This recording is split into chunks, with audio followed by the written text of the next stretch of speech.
According to a new report from Vanity Fair's Gabriel Sherman, Ron DeSantis is still getting tons of money from big-name Republican donors. He's even taken some of Donald Trump's big money donors, brought him over into his camp because those people were sick and tired of Donald Trump's attitude. But Mr. Sherman, in interviews with some of these donors, staffers, current and former, say that Ron DeSantis apparently has the same attitude problem that Donald Trump has.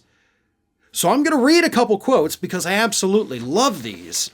These are what people who know Ron DeSantis best actually think of him. While reporting this profile, more than a dozen GOP donors, elected officials, and former DeSantis staffers predicted that DeSantis's combative temperament would be a serious liability if exposed to the white-hot glare of a presidential campaign.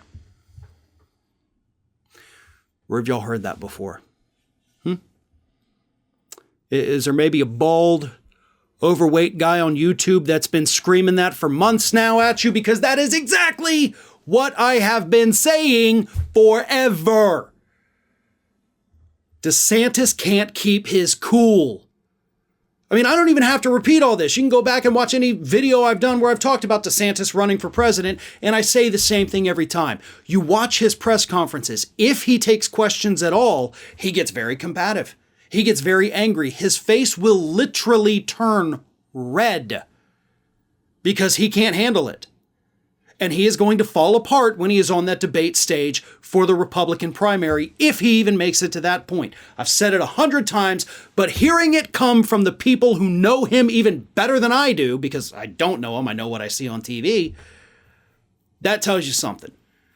And it's not just that I was right all along. I don't like to toot my own horn very often, but I got to tell you folks, I nailed it on this one. They continue. People describe DeSantis' personality as a mix of extreme arrogance and painful awkwardness. Also reminiscent of Donald Trump, right? Extreme arrogance.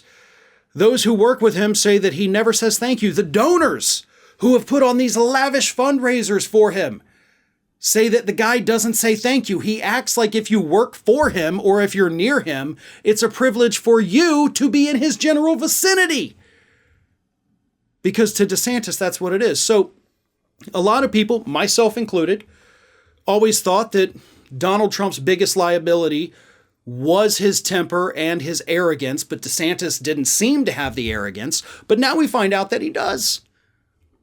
That's going to come back and hurt him, and I'll get more to that in just a moment. But let me continue. As one GOP insider puts it, he's missing the sociability gene. He doesn't do the warm and fuzzies well. I was at a fundraiser in D.C. where he was like 2 hours late. Everyone was like, what the fuck? And then he continued, when you work for Ron, he makes you feel like you're just lucky to be there. I once had to drive him to the airport. We got stuck in traffic for an hour and he didn't say a word. Another staffer described him as, quote, having the personality of a piece of paper. And another staffer added, he's a terrible bully. So he's boring as hell. He has no charisma. He's incapable of basic social interactions. He's arrogant. He's ungrateful. And he has a bad temper. And these are the things, again, the people closest to Ron DeSantis, donors, current staffers, former staffers, all of who, of course, spoke on the condition of anonymity, because God forbid you ever speak out and have a backbone. But they're telling us these things mostly as a warning. And I think the warning is not for us. I think that warning is mostly for DeSantis, letting him know that if you don't change your personality, you're screwed if you ever try to run for president. That's who this warning is for. Because DeSantis, even with his horrible personality, the arrogance and the, personality of a piece of paper, he's still pulling in the big money, right? He's not turning off the donors yet, but he could. If another potential challenger arises at this point, and these big Republican donors look at him and say, well, or her, this person has a real chance here. They could beat Ron DeSantis. They're not as big of a jackass as he is, so I'm going to start giving my money over here. That's when this comes home to bite Ron DeSantis in the behind, Assuming, of course, he doesn't change his personality before then. But based on what we've seen, he thinks his personality is his winning trait, so I think the chances of him changing are slim to none. Hey everyone, this is Aspen. And did you know that for the low cost of $0 per day, you can subscribe to the Fair and Balanced YouTube channel? We also encourage you to like, comment, and share, but again, click that subscribe button and help Aspen not be so grumpy.